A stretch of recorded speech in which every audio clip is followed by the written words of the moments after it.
Dressrosa, Whole Cake Island, and Wano are prime examples of the differing effects that convoluting your story can have. The ability to say no to your... Why are they? Please? We were just waiting for an example. You just pointed out the art names and then... Why did we expect anything? They're too long, therefore bad. Don't you They're see supposed to there are only last a single tontadas? day, therefore wasted their time.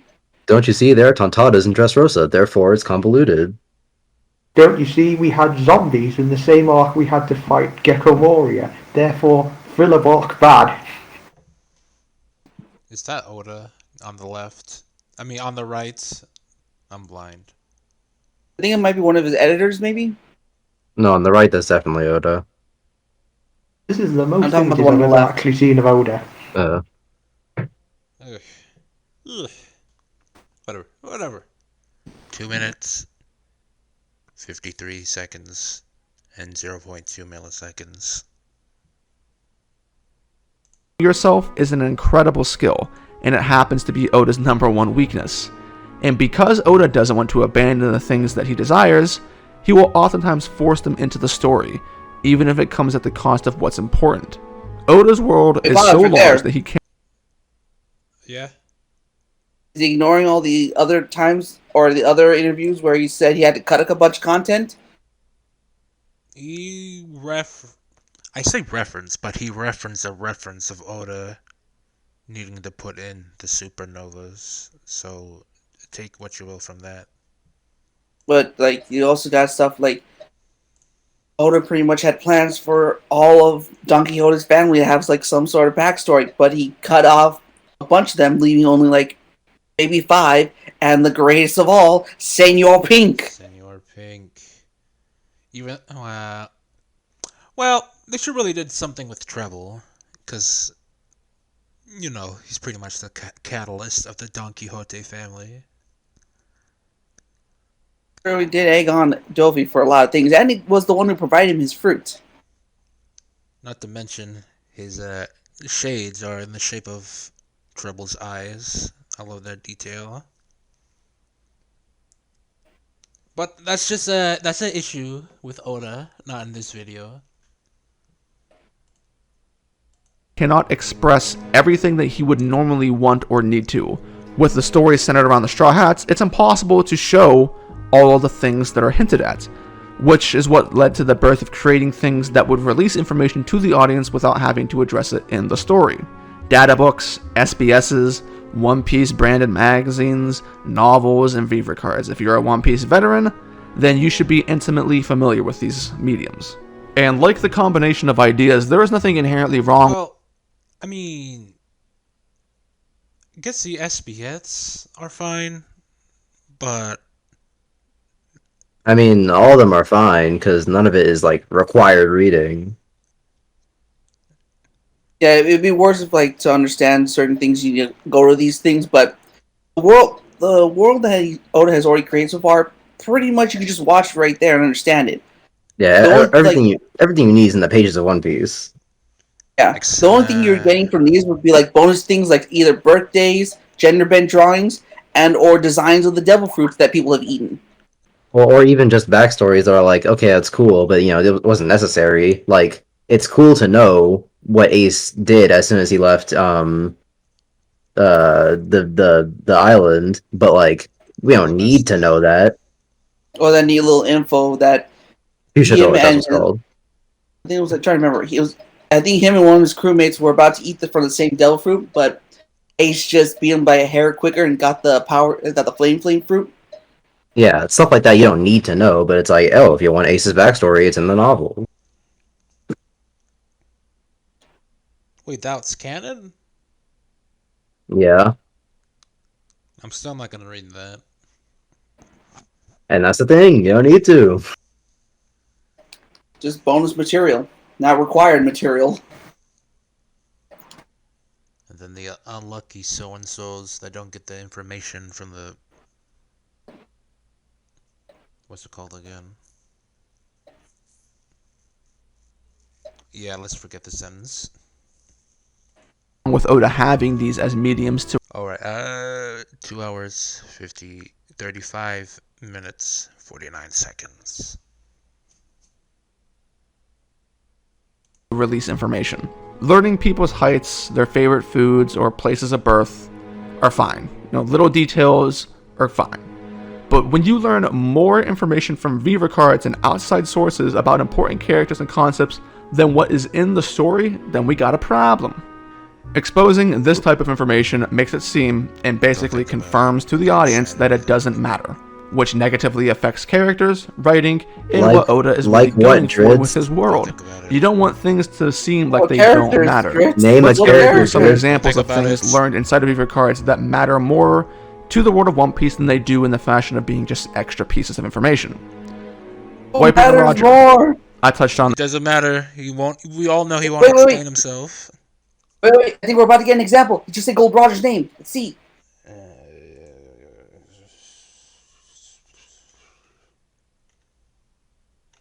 In the fashion of being just extra pieces of information. Whitebeard and Roger. I touched on this a bit before, but we learned that they are in possession of supreme blades. And outside of the logical conclusion that the strongest characters should have the best loot, you would have never guessed that these people actually had supreme blades because, as we've gone over, it wasn't who supposed to be at cares? any point in time. Sengoku was What is the implication of blades in One Piece apart from their rarity and their specific quality? Even without Supreme Blades, I'm pretty sure Whitebeard would still kick ass. Specific. We even know that Roger has a Supreme Blade. Apparently, it's in the extra information Dritz is talking about, but I mean, fuck it, he'll show it. Yeah, it was one of the Reaver cards. I remember that one mainly because for one of the videos I was watching a Grand Line review, he did talk about that. Didn't they also explain that in Wano? The graded swords?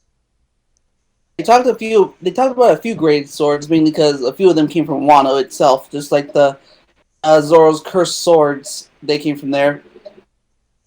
No, they just... Also, for a bit of bonus fact, Roger's sword is named Ace. Sheesh. That's a pretty nice detail. Sheesh. 36 minutes, 49 seconds. was revealed to be a Conqueror's Hockey user, something we didn't know Marines were even able to have. And it's something Sengoku could have What? used. Wait a minute. Wait, pause. Did he just say we didn't know that Marines could have Conqueror's Hockey? It's a pirate thing. You wouldn't understand.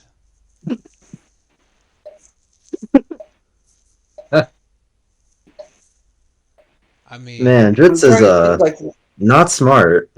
I mean, it's not That like is I'm not- trying to think, what's the big deal if he had the Conqueror's Hockey? Because if he tried using it, odds are, we don't even know the level of his control. If he has complete mastery over it, or is a complete newbie. Because if he falls more so on the latter part, like Luffy, he's gonna be knocking out his own crew, or not crew, but his own Marines. soldiers. His own Marines. Yeah, he's gonna be knocking out his own rather than pirates, or at least along with pirates. But even then, that's still a negative. Conqueror's Hockey isn't that good. Come on, man. Conqueror's Hockey's only for pirates. Sorry. Plus, what part of 1 and 1 million implies it's only pirate exclusive? Well, duh. There are 1 million pirates in the world, and that's it.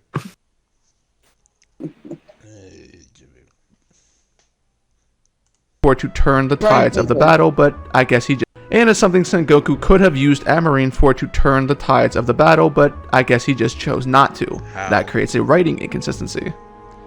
Sabo, every revolutionary commander, Marco, King, and the Flying Six. All of these bounties have been revealed outside of the story, for seemingly no other reason than to sell the Viva cards. Marco, King, and the Flying Six. Do we need are to know what their people that bounties matter. are? Matter? Do we need to know what their bounties are? It's Well, just how am I gonna power scale them? How am I supposed to power scale without their bounties? How am I Chopper's gonna bounty is 100. How am I gonna write my DS Drake versus Captain Morgan battle manga now without the bounty. How You know, how since am I they're gonna write both my ulti? since How am I gonna write my ulti fanfic without the ulti information? it's just good trivia, man. I mean, if like any of them flexes about their bounty, I guess you could say it's an inconsistency. Inconsist. What isn't an inconsistent plot detail thing? I need more water. I'm trying to think, why would they ever like shout out their bounty? Like, oh, you can't beat me. I have a bounty of 750 million.